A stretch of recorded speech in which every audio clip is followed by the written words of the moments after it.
সে 300 টাকা, মানুষ 400 টাকায় পাট পাচ্ছে না। আমার 500 দিলে তোমার কাজে যাব, নাহলে যাব না। তোরা যা শুরু করেছিস, মনে হয় বউ বেশি বিটির বিহি দেয়া লাগবে। ধান কাটি বেশি যা টাকা পাবো, তা তো তোরে পাঠের দাম দিতে শেষ হয়ে যাবে। ভাই, এটা কোনো কথা হলো? একটা মানুষ 3-4 ঘন্টা গাছে উঠতে নেন তৈরি? হ্যাঁ, এটাই কথা, আর এটাই তোর কাজ। তুই না বলছিলি যে 500 টাকার বিনিময়ে যে কোনো কাজ করবি, আর আমি তো তোর 600 টাকা দিতে চাইছি। দেখেন ভাই, এটি কিন্তু আপনার অন্যায় হচ্ছে। নাফির সাথে এরকম করা ঠিক হচ্ছে না। আমরা সবাই কাজ করি খাই, কিন্তু হালাল টাকায় খাই। ও আচ্ছা, তাই? তোদের কি মনে হয় যারা চাকরি করে, ব্যবসা করে, তারাই শুধুমাত্র হারাম খায়, আর যারা কাজ করে তারা হারাম খায় না? তাহলে এগুলো কি? যে কাজ রোজে তোরা 10 জনে করতে পারিস না, সেই কাজে চুক্তিতে দিলে 3 জনে সেরে ফেলিস। আবার কাজ করিস যতটুক, তার চাইতে বেশি ঘড়িতে সময় দেখিস। আবার অনেক আছে ধান কাটবে, কিন্তু ধানের বোঝা মাথায় নিবে না। এছাড়াও আরো কত যে তোদের তাল বাহানা আছে, এর তো কোনো হিসাব নেই। এগুলো তোদের কাছে কি মনে হয় হালাল?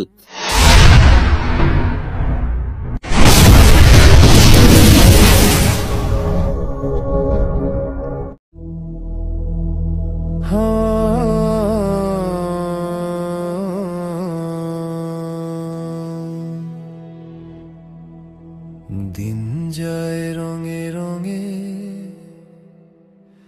তবু মন যে খোঁজে। মাঠে তো দেখছি অনেকে ধান কাটছে, আর আমার জমির ধানগুলো তো পাইকে গেছে। মুড়ের দিক যাই দেখি 2-4টি পাট পাওয়া যায় কি ধানগুলো কাটার লেগে।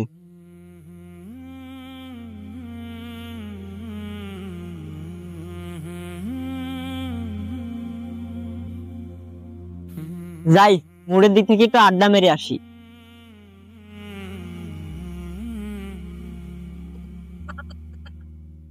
এখনকার পাঠের যে তেল, কথা দিয়েও কাজে আসতে চায় না। এ মগা হজরত, থাম। কি হয়েছে? যা বলার তাড়াতাড়ি বলেন, আমার তারা আছে। যে গেট আপনি বাইর হয়েছিস, মনে হয়েছে তো শ্বশুর বাড়ি যাচ্ছিস। আচ্ছা যাই হোক, কালকে আমার ধানগুলো কাটিয়ে দেওয়া লাগবে। আচ্ছা ঠিক আছে যাবো, কিন্তু আমার একটা শর্ত আছে। ধান কাটতেও পারবো, বানতেও পারবো, কিন্তু বুঝা মাথায় লিখতে পারবো না। তুই তো দেখছিস জবর লাউড়া পাট, ধান কাটবি তুই আর বুঝা ভাবে লোকে। ঠিক আছে, তাহলে তুমি অন্যজনের দেখো গা। কি অবস্থা সাকিব, কাজ কাম কিছু করছো নাকি? আমরা গরিব মানুষ, কাজ কাম করি তো খাই। কাজ কাম না করলে আমার চলবে? কাজ কাম যেহেতু করছো, তাহলে আমার কালকে ধান কাটা কাজে লাগো। না চাচা, ওইসব মাঠের কাজ কাম করতে পারবো না। কালকে ঢালাই যাবো, টাকা 1000 নিয়ে চলে আসবো। যারা মাঠের কাজ করে তারকে যাই ধরেন গা। জবর ব্যাপার, ধান লাগি মনে হয় বিপদে পড়ে গেছি। ধান কাটার লাগি আজ কয়েকদিন যাবত একটা পেটো খুঁজে পাচ্ছিনি। যাকে জিজ্ঞাসা করছি সেই শুধু তাল বাহানা করছে। মাঠের কাজ কাম কেউই করতে চাইছে না। এলাকায় কি সবাই বড় লোক হয়ে গেল? ওই নাফি, শুন। কি হলো সাকিব ভাই, কিছু বলবা নাকি?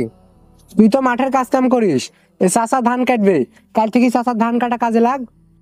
শোনো চাচা, তোমার ধান কাটা কাজে লাগতে রে, খরচটা কিন্তু ধৈর্য দেওয়া লাগবে। আচ্ছা ঠিক আছে, ওইটি কোনো ব্যাপার হলো? এখন খরচ 250 টাকা যাচ্ছে, তুমি নাহি 300 টাকাই লিবা। কিসের 300 টাকা? মানুষ 400 টাকায় পাট পাচ্ছে না। আমার 500 দিলে তোমার কাজে যাব, নাহলে যাব না।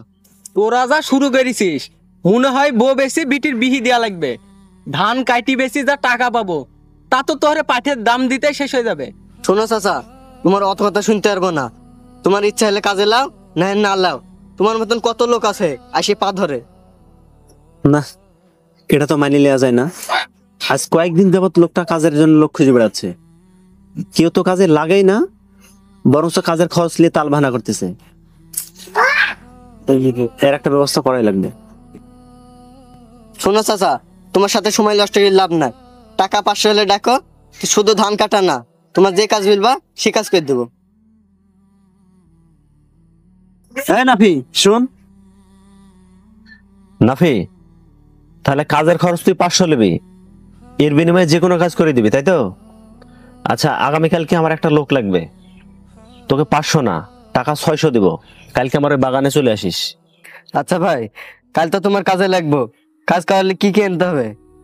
কাজ করার জন্য তোকে কিছু নিয়ে আসা লাগবে না, সময় মতো তুই বাগানে চলে আসিস।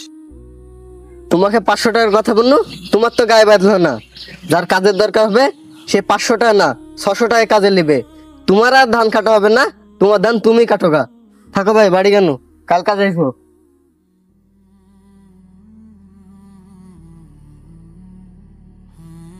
আসসালামু আলাইকুম।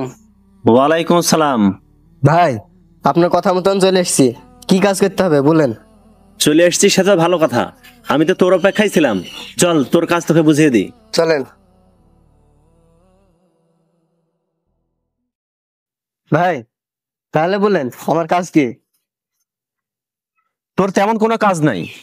এই যে ডাব গাছ দেখছিস না, এই গাছের উপরে তুই উঠ, আমি একটু বাড়ি থেকে আসি। ডাব গাছ ঝরবেন? কাল কি আমাকে কিছু বললেন না? আমি বাড়ি থেকে হাসি আনতো। আরে না, হাসি কাশি দা বটি তোর কিছুই লাগবে না, তুই গাছে উঠ, আমি আসছি। আচ্ছা ঠিক আছে।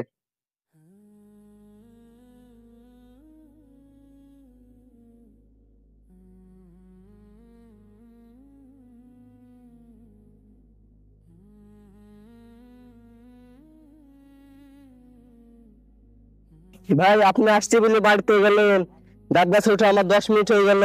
কি কাজ করতে হবে বললেন না? আর এভাবে কি বসতে হবে গাছে? শোন, তোর সাথে কথা ছিল, এক বেলা কাজের খরচ তুই 500 টাকা নিবি, বিনিময়ে যে কোনো কাজ করে দিবি।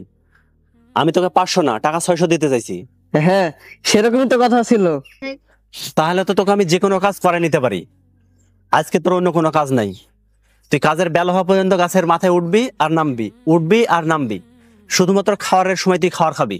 এছাড়া তুই গাছ থেকে যদি নিচে নামিস আর তোর পা যদি মাটি থাকে, এই যে হাতে লাঠি দেখছিস, মাটিতে ঠেকার সাথে সাথে তোর পা ভাঙে কুচিয়ে ফেলাবো। আর লাঠি নিয়ে আমি চেয়ারে বসবো। ভাই, এটা কোনো কথা হলো? একটা মানুষ 3-4 ঘন্টা গাছে উঠতে নেন তৈরি? হ্যাঁ, এটাই কথা আর এটাই তোর কাজ। তুই না বলছিলি যে 500 টাকার বিনিময়ে যে কোনো কাজ করবি, আর আমি তো তোর 600 টাকা দিতে চাইছি।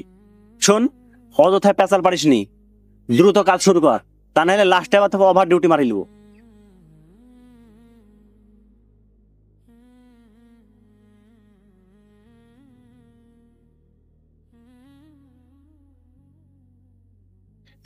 সাকিব ভাই, তোমরা যেখানে বসে আছো একটা খবর শুনিছো? এত তাড়াহুড়া করে আসছিস কেন? কার কি হলো রে? নাভির কি অবস্থা হয়েছে তোমরা কি জানো? নাফিকে তো দেখলো সকালবেলা মেহেদি ভাইয়ের কাজে যেতে, ওরা বা কি হলো? মেহেদি ভাই নাফিকে গাছে তুলে দি নিচে বসে আছে লাঠি নি।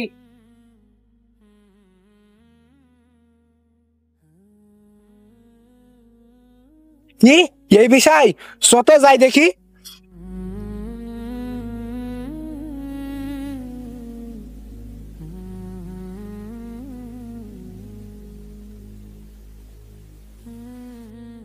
এই কিভাবে গাছে উঠছিস? তাড়াতাড়ি উঠার নাম, তাড়াতাড়ি জোরে জোরে। এই একদম থামবি নি, তাড়াতাড়ি গাছে ওঠানামা কর।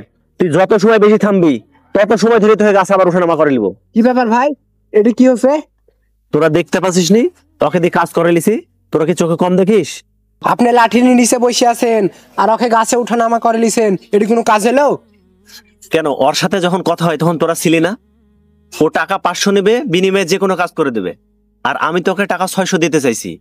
আমার যেটা কাজ সেটা করে লিচ্ছি। ভাই, আমার পক্ষে গাছ ওঠা নামা সম্ভব না। আপনার পা ধরছে, তাহলে আমাকে ক্ষমা করে দেন। ভাই, আমার ভুল হয়েছে, আমি আমার ভুল বুঝতে পেরেছি, এবারকার মতন ক্ষমা করে দেন। দেখেন ভাই, এটি কিন্তু আপনার অন্যায় হচ্ছে। নাফির সাথে এরকম করা ঠিক হচ্ছে না। আমরা সবাই কাজ করি খাই, কিন্তু হালাল টাকায় খাই। ও আচ্ছা, তাই? তোদের কি মনে হয় যারা চাকরি করে ব্যবসা করে তারাই শুধুমাত্র হারাম খায়, আর যারা কাজ করে তারা হারাম খায় না? তাহলে এগুলো কি?